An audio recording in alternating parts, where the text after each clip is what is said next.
Welcome back. It's time to turn our attention now to the Winter Olympics build-up. As promised yesterday, today's feature focuses on the monobob.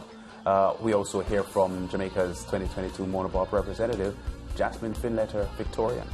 Here's Mariah Ramharak.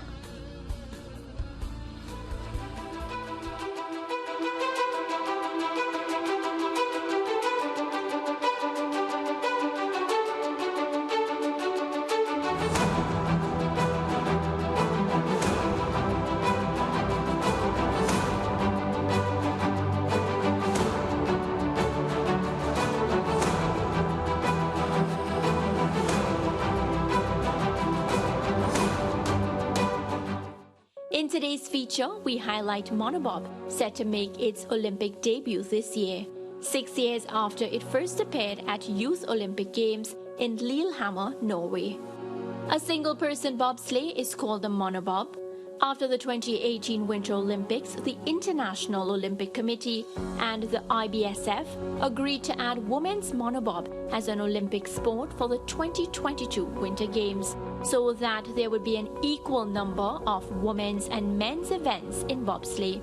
Here's Jamaica's monobob representative, Jazmine Fenlator-Victorian, explaining the event.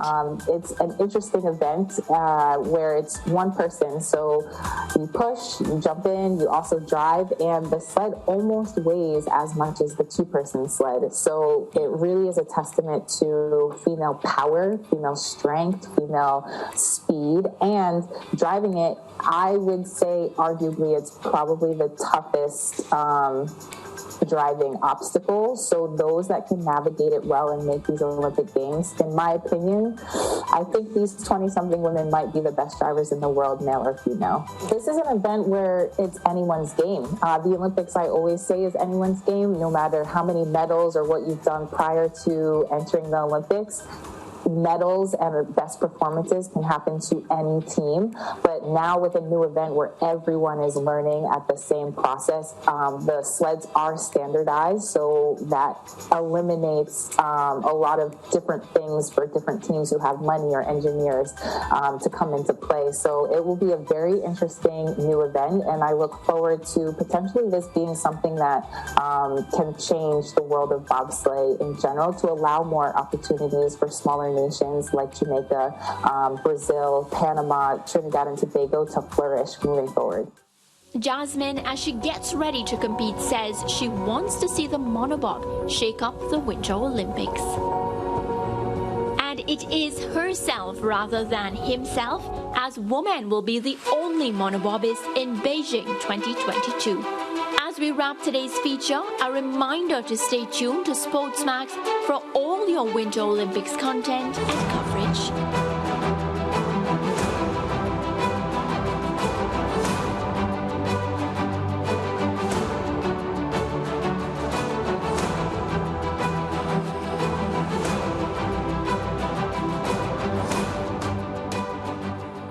George, so carrying the momentum from the Tokyo Summer Games, obviously the Caribbean not as potent in Winter Olympics, but the story is just as huge from the standpoint of the hard work that these athletes have put in to first of all qualify to being in Beijing. Yeah, and it's good to see the English-speaking Caribbean represented in a pioneering event at the Winter Olympics. And at these games, it's never about medals, really. It's about a good showing and laying a platform for others to come, because we tend to forget that the expected medal returns that people reasonably or unreasonably have for CARICOM states at the Olympics now, that was built on the backs of many men and women for Trinidad and Tobago and for Jamaica and so forth, who went to Olympics not really having a medal shot, but who were doing something and who did something that people could emulate, and then the performances in the disciplines got better, the talent pool deepened because more people were keen on participating in an area that they saw someone represent in or read about somebody representing in.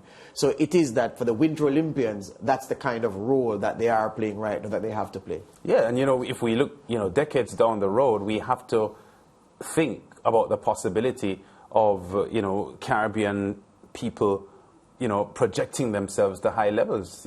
Many decades ago, no one would have predicted that a Tiger Woods, a black golfer, would be as great as he is in a white-dominated event. And in the same way, unfamiliar for decades for Caribbean people or tropical climate people to be, you know, contenders at the Winter Olympics. But who knows? Hard work and, you know, the requisite preparation and training stints in these wintry, snowy areas, and there could come a time when, you know, sometime down the road that Caribbean and tropical athletes begin to make their mark in the Winter Olympics. I say this thing to close in the short time we have, Lance.